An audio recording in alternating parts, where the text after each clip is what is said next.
ناموس رسالت پر پہرا دو، عزت رسول پر پہرا دو، درود و سلام کی کثرت کرو، اور جس طرح کا چہرہ مصطفیٰ کا ہے اسی طرح کا چہرہ بنانے کی کوشش کرو۔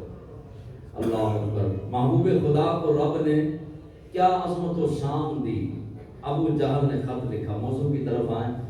ابو جہل نے خط لکھا حبیب یمنی کو، خط لکھ کر کہنے لگا کہ بھتیجا ہمارا ہے، لیکن اس نے نبوت کا اعلان کر دیا۔ وہ کہتا ہے کہ تمہارے 360 رب جھوٹے، میرا کل ہی سچا ہے، میرا ایک رب ہی سچا ہے اور تمہارے 360 رب جھوٹے ہیں۔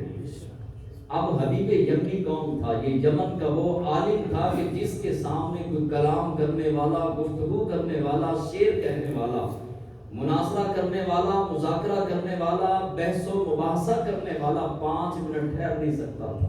اس کے پاس لفظوں کا ذخیرہ تھا، اس کے پاس آسمانی کتابیں اور دیگر صحیفوں کا علم تھا۔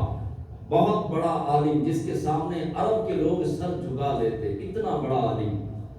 اب ابو جہل نے سوچا کہ چلو ہم خط لکھتے ہیں، اس کو یہاں پہ بلاتے ہیں اور بلا کر کے اس کا مناظرہ، اس کا مقابلہ رسول اللہ سے کروائیں گے۔ اس کے سامنے بڑے بڑے دانا، بڑے بڑے عقل مند، بڑے بڑے دانشور، بڑے بڑے سمجھدار 5 منٹ گفتگو نہیں کر سکتے، تو نعوذ باللہ یہ بھی نہیں کر سکیں گے اور ہار جائیں گے۔ اس نے خط لکھا کہ بھتیجا ہمارا ہے، آپ یہاں پر آئیں اور ہمیں وقت دیں اور ان کے ساتھ مناظرہ کریں، یعنی حضور کے ساتھ مناظرہ کریں۔ خط لے کر ایک شخص یمن میں پہنچا، حبیب یمنی کو خط دیا۔ حبیب یمنی نے اسی خط کی دوسری سائڈ پہ لکھا، کہا کہ ابو جہلا تیرے 360 رب اور اس کا کلہ، ڈر بھی وہ نہیں رہا، ڈر بھی تو رہا ہے۔ تیرے تو 360 رب ہیں، اس کا اکیلا ہے، مقابلہ ہی کوئی نہیں۔ ڈرنا تو اس کو چاہیے تھا، اس کا ایک رب، تیرے 360 رب، لیکن اس کے باوجود میں تجھے فلاں وقت دیتا ہوں، اس وقت پر میں آؤں گا اور ان کے ساتھ مناظرہ ہو جائے گا۔ ابو جہل نے پورے مکے کے اندر شور مچا دیا، ہر شخص کو کہنا شروع ہو گیا کہ فلاں دن حبیب یمنی، یمن کے علم کا بادشاہ، عرب کے علم کا بادشاہ اس سرزمین پر آ رہا ہے اور مسلمانوں کے نبی کے ساتھ مناظرہ ہوگا۔ دودھ کا دودھ ہو جائے گا، پانی کا پانی ہو جائے گا۔ وقت گزرتا رہا، بعض علماء نے کہا 20 سے 22 دن کا وقت دیا تھا حبیب یمنی نے۔ اپنے وقت پر حبیب یمنی ٹھاٹ باٹ شان و شوکت کے ساتھ مکے پہنچ گیا۔ جب پہنچا مکہ المکرمہ تو ابو جہل نے بہت بڑے بڑے اپنے سرداروں کو اکٹھا کیا، اس میں ابو لہب بھی ہے، عتبہ بھی ہے، شیبہ بھی ہے، ابو جہل بھی ہے، حبیب یمنی بھی ہے۔ بڑے بڑے سردار اکٹھے ہو گئے، حویلی تھی ابو جہل کی، سارے جمع ہیں۔ اللہ کے محبوب علیہ الصلوۃ والسلام جلوہ فرما اپنے آستانہ اقدس کے اندر، کاشانہ نور کے اندر جلوہ فرما ہے۔ ابو جہل کہنے لگا کہ حبیب یمنی ہے وہ بڑا سمجھدار، بہت ہی دانا، بہت ہی عقل مند ہے، ادھر سے ہم سوال کرتے ہیں ادھر سے وہ جواب دے دیتا، ہر سوال کا جواب پہلے ہی اس کے پاس دستیاب ہوتا ہے۔ لہٰذا آج تو نے جو سوالات کرنے ہیں تو ذرا سوچ سمجھ کے کرنا، ہوش کے ساتھ کرنا، کیونکہ علم اس کے پاس بھی بڑا ہے۔ یہ کون کہہ رہا ہے؟ ابو جہل، دشمن رسول اللہ کی شان بیان کر رہا ہے۔ حبیب یمنی کہنے لگا پریشان نہ ہو، عرب کے لوگ میرے سامنے گردن جھکا کے کھڑے ہوتے ہیں، علم رب نے اتنا دیا ہے کہ میں ایک مرتبہ اس کو گلاس کہوں تو ساری زندگی یہ گلاس کا لفظ دوبارہ دہراتا نہیں، اگلی مرتبہ دوسرا لفظ، تیسری مرتبہ تیسرا، چوتھا، پانچواں، ہزارواں، لاکھواں لفظ، لاکھوں لفظوں کا خزانہ میرے دماغ میں ہے، تمہیں گھبرانے کی ضرورت نہیں۔ حبیب یمنی نے خط لکھا حضور کو۔ ادب جو ہے وہ اہل سنت کو خالق کائنات نے ورثے میں دیا، اور حبیب یمنی کا ایک جملہ ہی کام کر گیا۔ حبیب یمنی نے صرف ادب کے ساتھ یہ لکھا کہ آپ تشریف لائیں گے یا میں حاضر ہو جاؤں گا، بس رب کو یہی ادا پسند آئی۔ حبیب یمنی نے خط لکھا، کہا کہ جناب آپ تشریف لائیں گے یا میں حاضر ہو جاؤں؟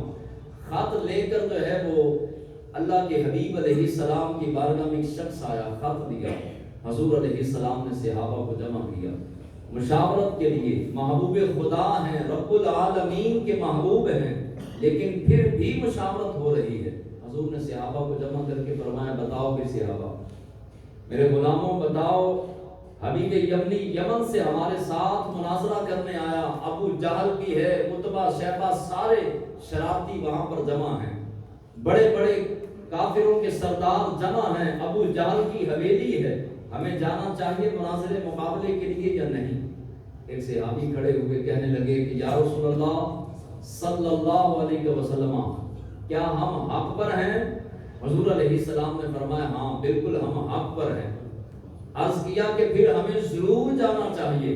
اللہ کے محبوب علیہ السلام نے فرمایا چلو تیاری کرو۔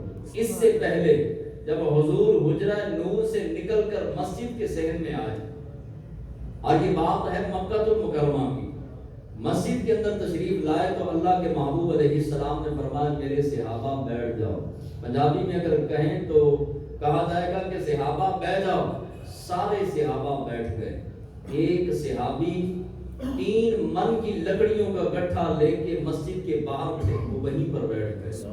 یہ عشق مصطفیٰ ہے، محبت مصطفیٰ تابعداری کا نام ہے، عشق مصطفیٰ فرما برداری کا نام ہے۔ ہم دعویٰ عشق مصطفیٰ کا کریں اور حضور علیہ السلام کی سنت اور حکم کے خلاف چلیں تو پھر دعویٰ محبت میں ہم جھوٹے ہیں۔ ہمارا جھوٹ اسی وقت ثابت ہو جاتا ہے کہ جب محبوب خدا کی محبت کا اعلان زبان سے ہو، لیکن جب بات عمل کی آئے تو انکار کر دیا جائے۔ سارے صحابہ بیٹھ گئے۔ اللہ کے محبوب علیہ السلام نے مشاورت فرمائی۔ جب مشاورت ہو چکی تو حضور نے فرمایا چلو تیاری کرو۔ اب سارے صحابہ کرام تیاری کرنے لگے۔ آمینہ کے چاند پہلے ہی چمکدار تھے اور چمکنے لگے۔ حضور علیہ السلام حجرہ اقدس میں تشریف لے کر گئے، غسل کیا۔ محبوب خدا صلی اللہ علیہ وسلم نے جب غسل فرما لیا، نوری حلہ زیب تن کیا، نوری لباس پہنا۔ لباس پہننے کے بعد مصطفیٰ جان رحمت نے زیتون کا تیل لیا۔ اب تلیاں ہیں گوری گوری، اور ریشم سے زیادہ نرم اور نازک تلیاں مصطفیٰ جان رحمت کے ہاتھوں کی۔ حضور علیہ السلام نے ہتھیلی پر زیتون کا تیل انڈیلا۔ ابھی زیتون کا تیل مبارک ہتھیلی پر تھا، رب ذوالجلال نے سدرہ پر بیٹھے جبریل کو فرمایا جبریل یا رب جلیل، فرمایا دیکھ تیل کتنا سونا لگ رہا ہے، کتنا حسین لگ رہا ہے۔ پوری کائنات کو پیدا کرنے والا، عرش و فلک، زمین و آسمان، جنت دوزخ، 17,000 18,000 40,000 یا 70,000 مخلوق کو پیدا کرنے والا رب ہو کر فرما رہا ہے جبریل دیکھ میرے محبوب کی تلیوں پر تیل کتنا سونا لگ رہا ہے۔ مولا کیا کروں، یہ تیل تو بازار سے آیا ہے، تیل تو کسی کے پاس بھی آ سکتا ہے۔ فرمایا رب ذوالجلال نے فرمایا جبریل تیل تو بازار سے آیا ہے، مگر ہم بازار کو نہیں دستے یار کو دیکھ رہے ہیں۔ دیکھ بازار سے تو آیا، لیکن اب میرے یار کے ہاتھ میں آیا، اب یار کی ہتھیلی پہ کتنا تیل زیتون کا سونا لگ رہا ہے۔